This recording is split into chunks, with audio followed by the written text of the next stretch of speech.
ഫക്രുദ്ദീൻ, സിറിയയിൽ പുതിയ നേതാവ് എല്ലാ തരത്തിലുള്ള മതസ്വാതന്ത്ര്യവും നൽകിയിരിക്കുകയാണ്.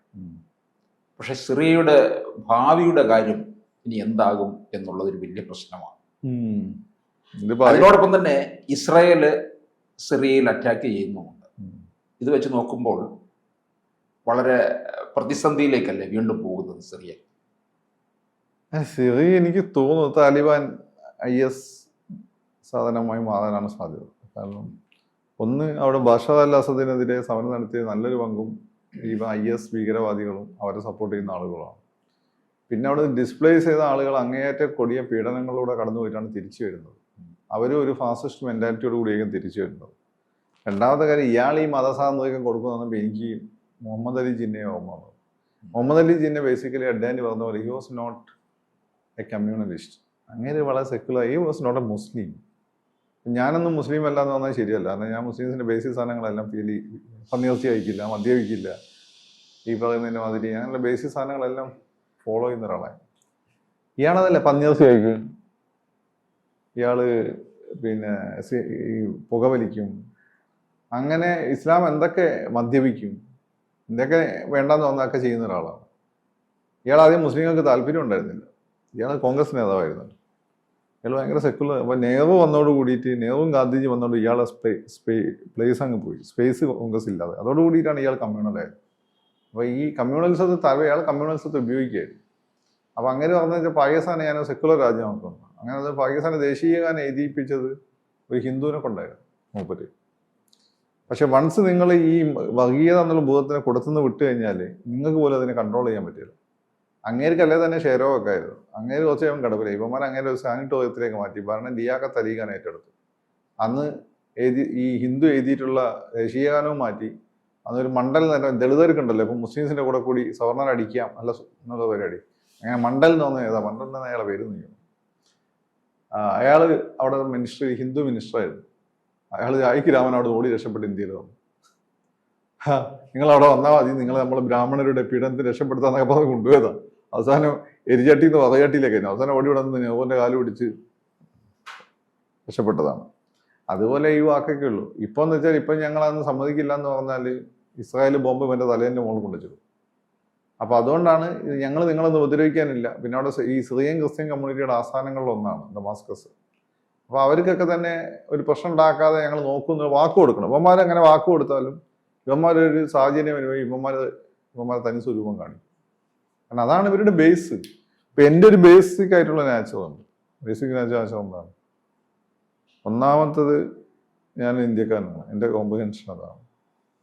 രണ്ടാമത്തത്, മതപരമായിട്ട് ഞാനൊരു മുസ്ലിമാണ്. മൂന്നാമത്തെ, ഞാൻ സെക്കുലറാണ്. ഇതാണ് എൻ്റെ ബേസിക് നാച്ചർ. പിന്നെ ഈ പറയുന്ന മുസ്ലിം, ഇന്ത്യൻ മുസ്ലിം, സുരേഷ് ഗോപി പറയുന്നത് ഇന്ത്യൻ മുസ്ലിം, സെക്കുലർ. ഇതാണ് എൻ്റെ ഒരു ബേസിക് സാധനം. അതിൽ നാലാമത്തെ എൻ്റെ ഐഡന്റിറ്റി മലയാളിയുടേതാണ്.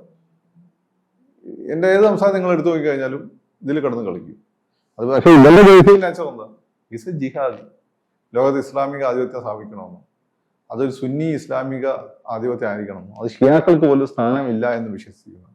സ്ത്രീകളെയൊക്കെ തന്നെ വിദ്യാഭ്യാസം പോലും നിഷേധിച്ചിട്ട് അജ്ഞതയുടെ വീട്ടിലേക്ക് തള്ളിയിടണം എന്ന് പറയുന്നത് വിശ്വസിക്കുന്ന IS ഓറിയന്റഡ് ആയിട്ടുള്ള താലിബാനിസ്റ്റാണ്.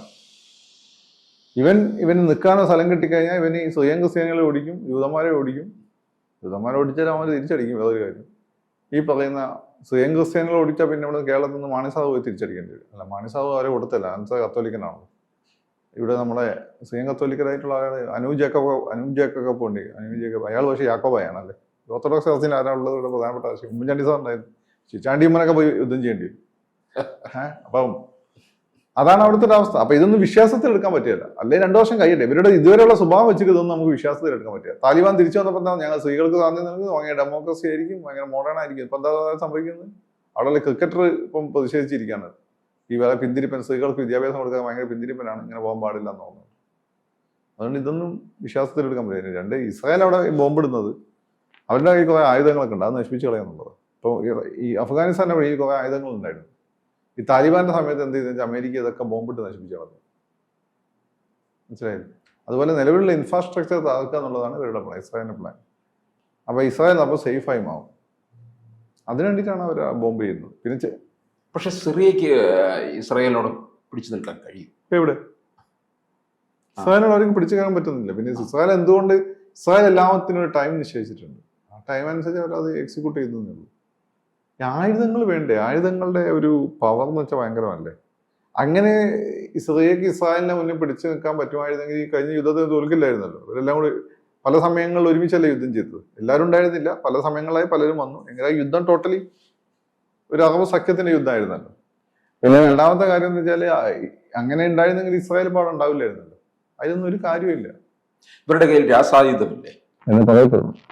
ഉണ്ടാവും അത്രേ പറയാൻ പറ്റുള്ളൂ. ഇറാഖിന്റെ ഈ രാസായുധം ഉണ്ടെന്ന് പറഞ്ഞിട്ടാണ് ഇറാഖിനെ വെപ്പൺസ് ഓഫ് മാസ് ഡിസ്ട്രക്ഷൻ ഉണ്ടെന്ന് പറഞ്ഞാൽ രണ്ടാമത് ആക്രമിച്ചു. അവിടെ അവസാനം ഒരു സാധനം ഉണ്ടായിരുന്നില്ല.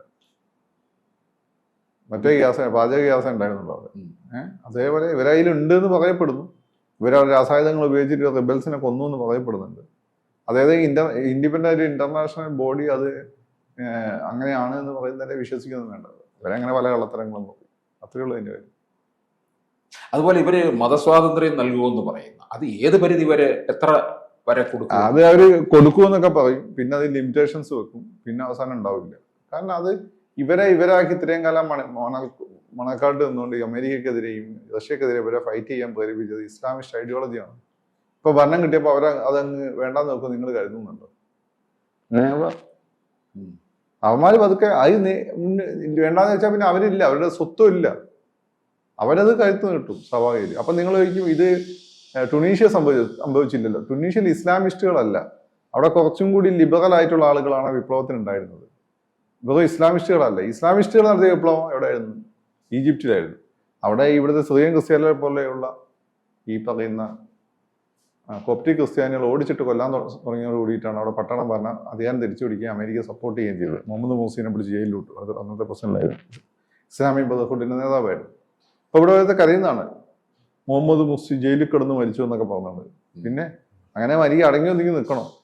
ഭരണം പിടിച്ച അവസാനം അവിടെയുള്ള ന്യൂനപക്ഷങ്ങളെ കൊന്നുതള്ളു. മറ്റു സ്ഥലങ്ങളിൽ പോയി ന്യൂനപക്ഷങ്ങൾ പീഡിപ്പിക്കപ്പെടുന്നത് എവിടുത്തെ ലോകിക്കണം. നമ്മൾ ന്യൂനപക്ഷങ്ങളെ പറ്റി പറയുന്നത് നിങ്ങൾ ആദ്യ ഒരു കാലമല്ലേ. ഇവിടുത്തെ ന്യൂനപക്ഷം മറ്റൊരു സ്ഥലത്തെ ഭൂരിപക്ഷമാണ്, ഇവിടുത്തെ ഭൂരിപക്ഷം മറ്റു സ്ഥലത്തെ ന്യൂനപക്ഷമാണ്. നിങ്ങൾ ഏതെങ്കിലും ഫ്ലാറ്റ് ഒന്നെങ്കിൽ എല്ലാ സമയത്തും എല്ലാ ന്യൂനപക്ഷങ്ങളും കൊടുക്കുക, അല്ലെങ്കിൽ നിങ്ങൾ ഭൂരിപക്ഷത്തെയും കൊടുക്കുക. നിങ്ങൾ ഒരു ഘട്ടത്തിൽ ന്യൂനപക്ഷത്തിൻ്റെ കൂടെ, ഒരു ഘട്ടത്തിൽ ഭൂരിപക്ഷത്തിൻ്റെ കൂടെ എന്നിട്ട് മറ്റുള്ളവരെ വെറുക്കാൻ പഠിപ്പിക്കുന്ന അത്ര ശരിയുള്ള പാടൊന്നല്ല. ആരാണ് നിങ്ങൾ ആദ്യം മനുഷ്യനെ മതി. കമ്മ്യൂണിസത്തിൽ ഞങ്ങളുടെ വലിയൊരു പാടത്. പക്ഷെ കമ്മ്യൂണിസ്റ്റ് മനുഷ്യനെ കണ്ടിട്ടുണ്ടോ എന്ന് എനിക്കറിയില്ല. പക്ഷെ അതിൽ പറഞ്ഞൊരു കാര്യം വളരെ ഇമ്പോർട്ടൻ്റ് ആണ്. അത് നമ്മളെ ഫിലോസഫിയും പറഞ്ഞിട്ടുണ്ട്. ലോക സമസ്ത സുഖിനോ പോകും. നമ്മൾ ലോകത്തെ ഒരുമിച്ചാണ് കാണുന്നത്. അതായത് ലോകത്തെ ഏതൊരു മനുഷ്യന്റെ വേദന നമ്മുടെ വേദനയെ കാണാൻ പറ്റും. ലോകത്തൊരു ഏതൊരു മനുഷ്യന്റെ സന്തോഷം നമ്മുടെ സന്തോഷം കാണും. നമ്മൾ വേണേൽ നമ്മളെ അയൽക്കാരെ നമ്മുടെ നാട്ടുകാരനത് വേണേ വിടാൻ നമുക്ക് അസൂയും മറ്റു കാര്യങ്ങളുണ്ട്. പക്ഷെ ലോകത്തെ മറ്റു പ്രദേശങ്ങളിൽ നമുക്ക് അസൂയും കാര്യങ്ങളും ഇല്ലല്ലോ. അപ്പൊ അങ്ങനെ കാണാൻ പറ്റുമ്പോൾ മാത്രമാണ് നമ്മൾ ഇത്തരം പ്രശ്നങ്ങളൊക്കെ ഉള്ള നമ്മുടെ വികാര പ്രകടനങ്ങൾ എന്ത് ചെയ്യുള്ളൂ, നീതീകരിക്കപ്പെടുള്ളൂ. അല്ല അതൊരു ഹിപ്പോക്രസി ആയിരിക്കും. ഈ ഇസ്രായേൽ നേരത്തെയും സിറിയയെ ആക്രമിച്ചിട്ടുണ്ടല്ലോ മുൻകാലങ്ങളിൽ പോലും.